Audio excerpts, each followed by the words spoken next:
Praise the Lord, hallelujah. संत मत्ती के सुसमाचार अध्याय 4 पद संख्या 23। Matthew 4:23। वे उनके सभागृहों में शिक्षा देते, राज्य के सुसमाचार का प्रचार करते और लोगों की बीमारियों और दुर्बलताओं को दूर करते हुए सारे गलीलिया में घूमते थे। सभागृहों में शिक्षा देते, राज्य के सुसमाचार का प्रचार करते, बीमारियों और दुर्बलताओं को दूर करते हुए सारी गलीलिया घूमते थे। प्रभु यीशु के मिनिस्ट्री के बारे में ये वचन हमें बताता है। शिक्षा देना, सुसमाचार का प्रचार करना, साथ ही साथ लोगों की परेशानियों को दूर करने का प्रयास करना, ये कार्य प्रभु ने किया है। प्रभु यीशु आज भी यही कार्य करते रहते हैं। शिक्षाओं के द्वारा शिक्षा आज भी हमें सुनने को, स्वीकार करने को मिलती है। पवित्र ग्रंथ बाइबल में अलग अलग संदेश के द्वारा, अलग अलग व्यक्तियों के द्वारा, धर्म पंडितों के द्वारा, धर्म ग्रंथ के द्वारा प्रभु की शिक्षा हमें आज भी मिलती है।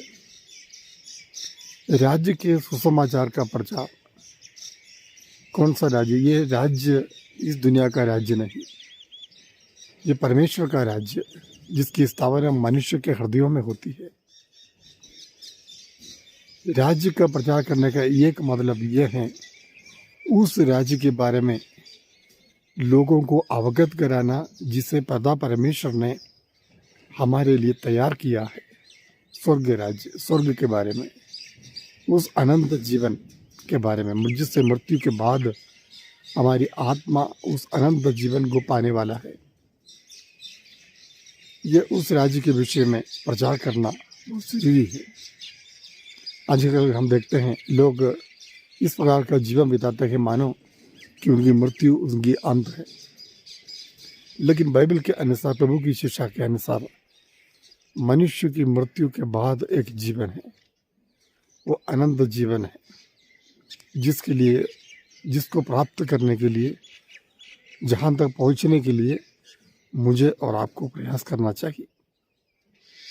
मेरी आत्मा अनश्वर है, उस आत्मा का विनाश कोई नहीं कर सकता है। वो आत्मा प्रभु के साथ रहने वाला है, यही है अनंत जीवन। तो उस राज्य का प्रचार करना बहुत ज़रूरी है। अज्ञान के कारण लोग इस दुनिया में लड़ाई झगड़ा, लोभ, मोह, द्वेष, बैर, मत्सर इत्यादि करते रहते हैं। लेकिन जिन्होंने उस राज्य के बारे में सोचा है,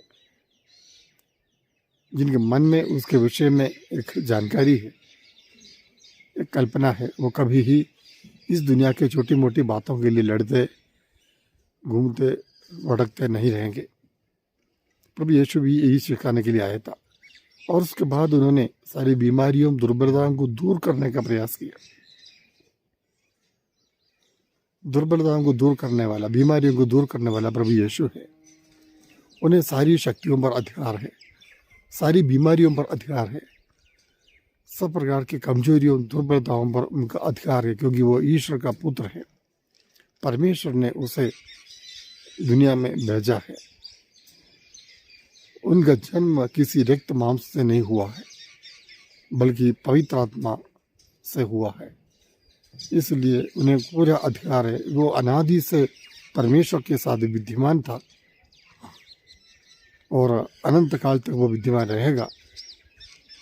ऐसे परमेश्वर जिन्हें सब पर अधिकार है, जिन्होंने मनुष्यों की रचना की, हमारी रचना की, सारी सृष्टि की रचना की, उनको अधिकार है। तो इसलिए प्रभु यीशु उनको दूर करने का प्रयास किया, रोगियों को चंगा किया, रोगियों को चंगा किया, दुखियों के आंसू पोंछे, गरीबों को गले लगाए। इसी प्रकार जिनको समाज ने तिरस्कृत किया है, ऐसे लोगों की सेवा में उन्होंने अपने आप को समर्पित कर दिया। यही सच कार्य हर एक विश्वासी को, हर एक क्रिस्ती विश्वासी को करना चाहिए।